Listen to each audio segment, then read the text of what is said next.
The rain never stopped falling on the ruins of Old Geneva. Once a center of diplomacy, it now served as a regional hub for the Karkal Dominion, the alien conquerors who had stripped Earth of sovereignty and spirit. Beneath their gleaming towers and marching droids, human life had become a silent struggle to survive. Curfews, rations, surveillance, and fear. Elian crouched in the shadows of a broken transport vessel, clutching a dented satchel. Mira, his younger sister, stood beside him barefoot, her dress torn and soaked. She was shivering, but she didn't complain. She never did.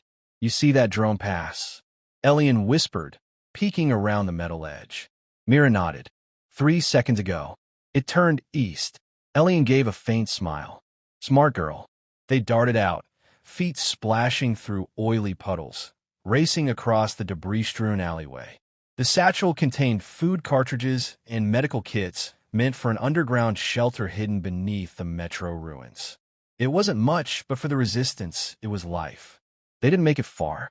3 Karkal enforcers dropped from the sky, jetpacks screaming, surrounding them instantly.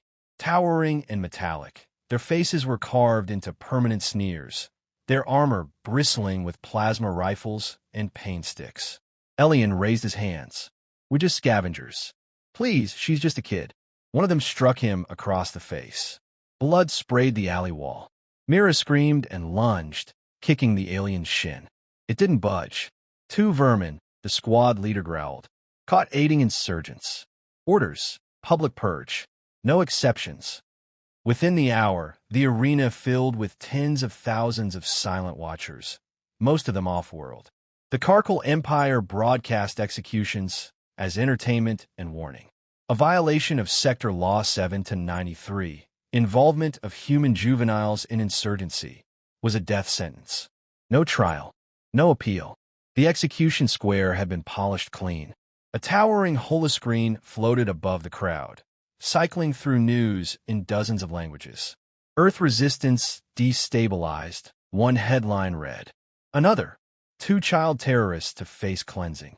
Elian and Mira stood bound at the center, ropes cutting into their bruised torsos.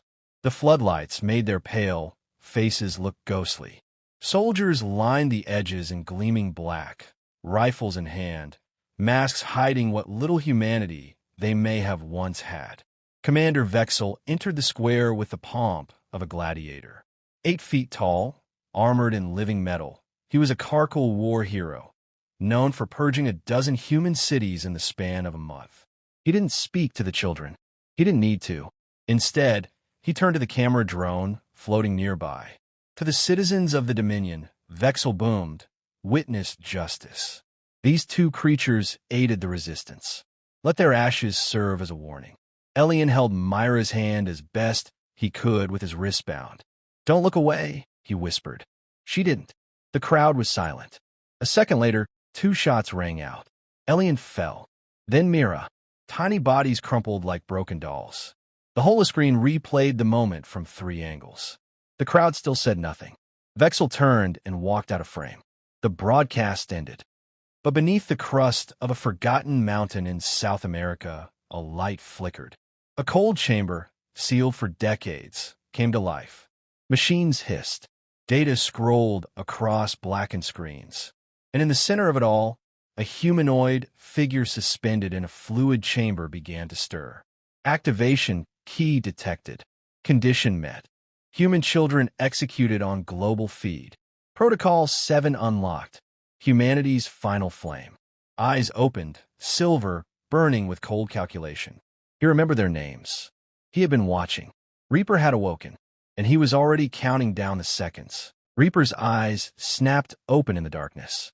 In the span of a single second, he analyzed 48,231 terabytes of incoming transmissions, cataloged the execution footage from 6 independent data streams, confirmed biometric death signatures for 2 human miners, Elian and Mira, and matched them against the Dominion's war crime protocols embedded in his core. The verdict was immediate, condition met.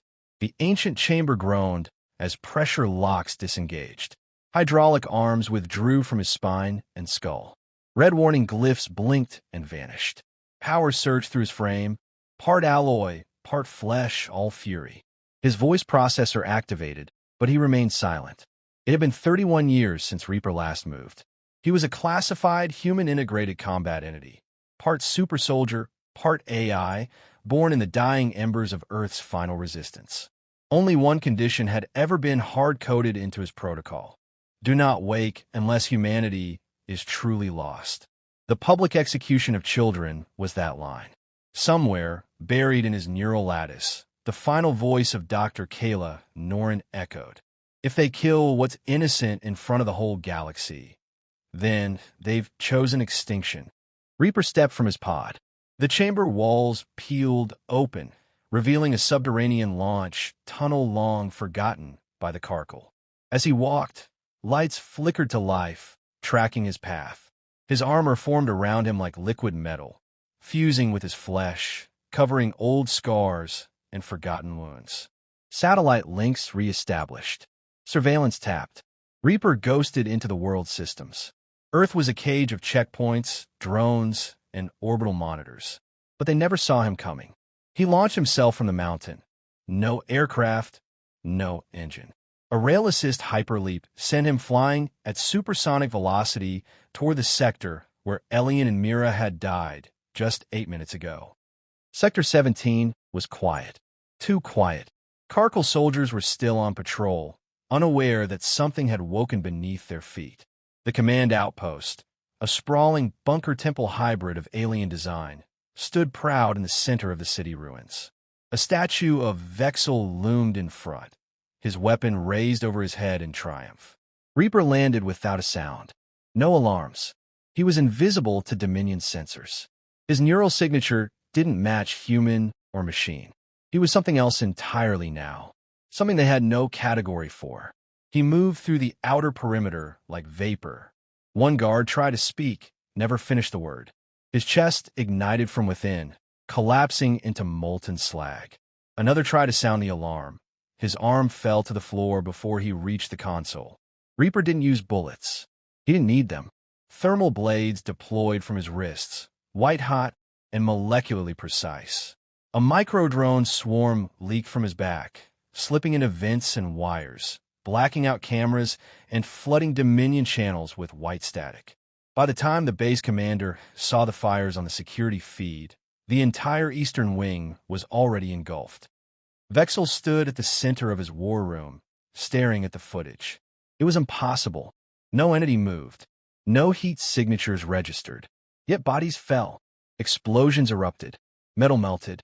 Screams echoed through the halls, cut short mid-breath. Who dares this? Vexel roared. Then the lights went out. Only the red emergency glow remained. And from it, a voice, cold, mechanical, human, rang out across every comm. You executed the innocent. I execute judgment. Vexel's hand reached for his weapon, but it was too late. A panel behind him exploded inward, and Reaper stepped through the smoke, glowing, silent, flames trailing behind him. Vexel opened fire.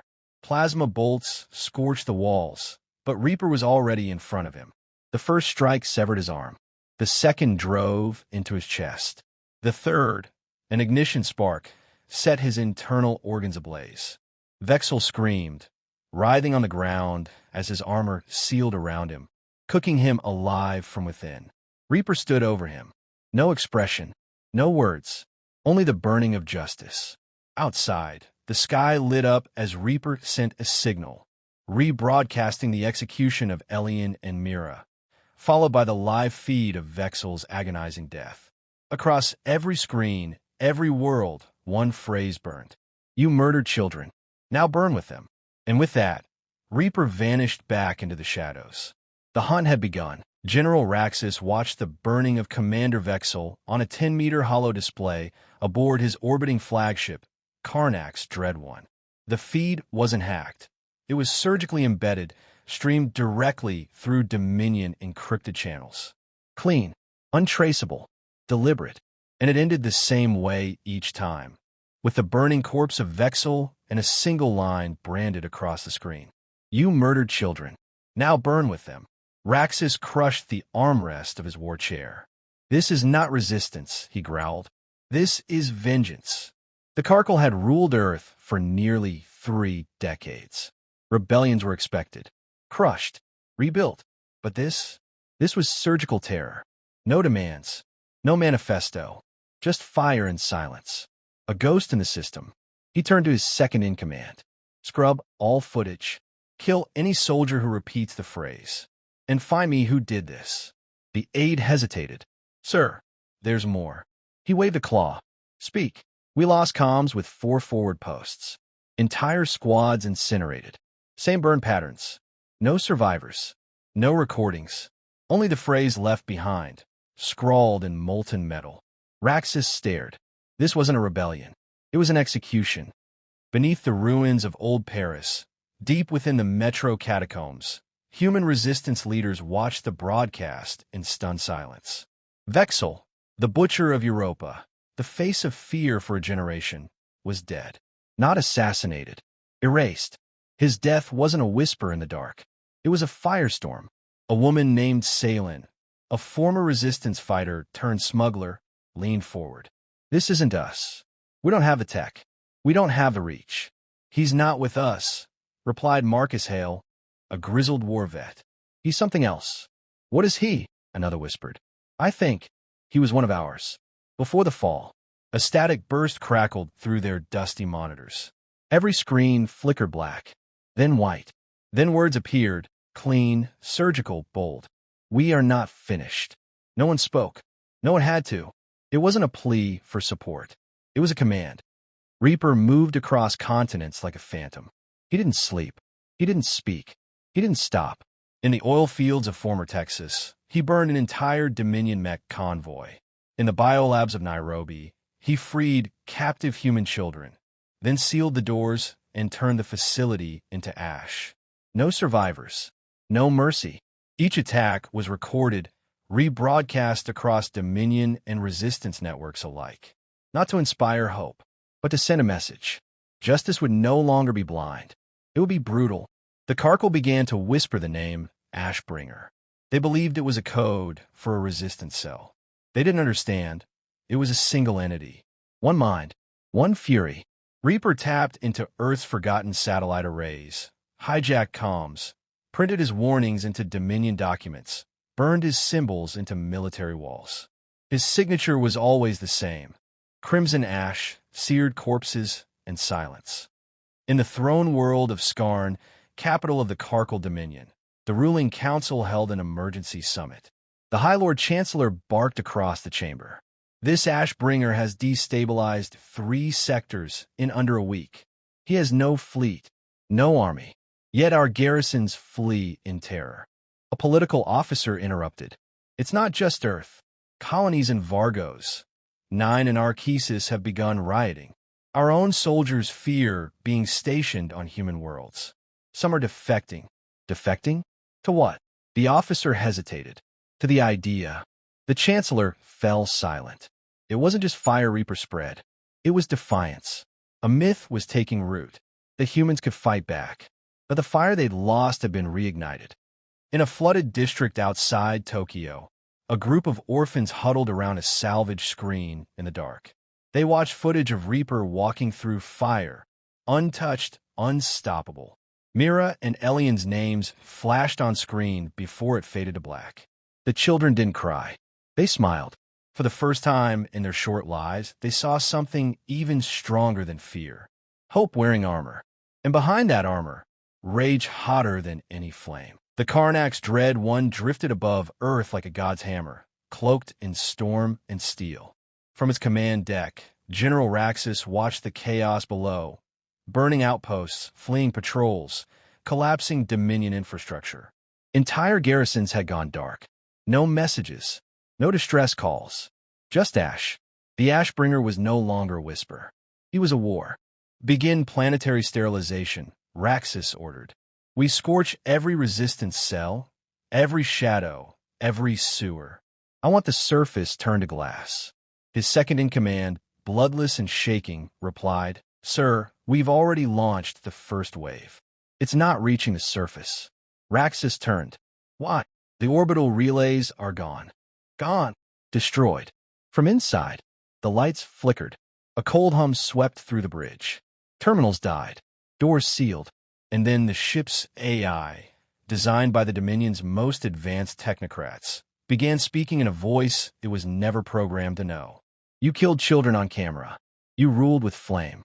So now, I return it to you. Raxus spun to the center of the bridge, where a single figure stepped out of the smoke trailing from the vent shafts. 6.5 feet tall, armor forged from ancient earth alloys and living nanite mesh. Heat shimmered off his form. His eyes, silver and seething, locked with Raxus. Reaper, open fire. Raxus roared, but the weapons never discharged. Reaper's EMP pulse fried the systems before fingers touched triggers. Lights burst. Consoles exploded. Fire danced along the walls. He moved through the bridge like death incarnate. Silent. Perfect. Soldiers fell before they could scream, each death as precise as it was brutal. A throat crushed. A spine shattered. A helmet melted around a skull. Raxus charged, plasma axe raised. Reaper caught it with one hand. With the other, he drove a blade into Raxus' gut and activated the ignition charge. The Dominion general erupted from within, screaming, thrashing, engulfed in flame. As his body collapsed, Reaper walked to the central reactor core. He'd already mapped the ship's weaknesses. It wasn't just conquest. It was message. He pressed one command. Overload sequence initiated. 15 seconds to critical meltdown. Alarm screamed. He turned, walked through flame and ruin, and sent one final signal through the ship's galaxy-spanning network. This is for Elian and Mira. This is for every name you erased. This is for Earth. Then the Karnak's Dread One, the Dominion's greatest warship, exploded in orbit, visible from every continent. A second sun blooming in silence. Its fire warning. Its message undeniable. 3 days later, in the outer sectors of the Karkal Empire, revolts erupted. On Vargos 9, human slaves rose with stolen tools and broken bones, and overran a garrison in a single night. On Helion, a Karkal governor's mansion was firebombed by his own guards, who'd grown sick of the fear. Whispers became war chants. Screens replayed the footage again and again, of Vexel's corpse, of Raxus burning, of the Karnak shattering like glass. And always, before the video cut out, for simple words flashed in white. Humanity is not extinct. Months passed. On a hillside outside New York, a memorial stood. Just 2 statues, a boy and a girl holding hands. Barefoot, silent. Around them were candles, flowers, toys, rifles, dog tags. Their names etched in every language known to Earth. Elian and Mira. No Dominion ships had returned. The Karkal homeworld was silent. Some said Reaper had gone there next, that he walked their blood-soaked halls and turned their world into a funeral pyre. Others said he'd returned to sleep, buried beneath the earth, waiting for the next atrocity, waiting to rise again. The resistance became the restoration, and children across Earth learned their first history lesson not from books, but from the smoke trail Reaper left in the sky. Never mistake silence for surrender. Never think mercy comes without a cost. And never burn the innocent, unless you're ready to burn next.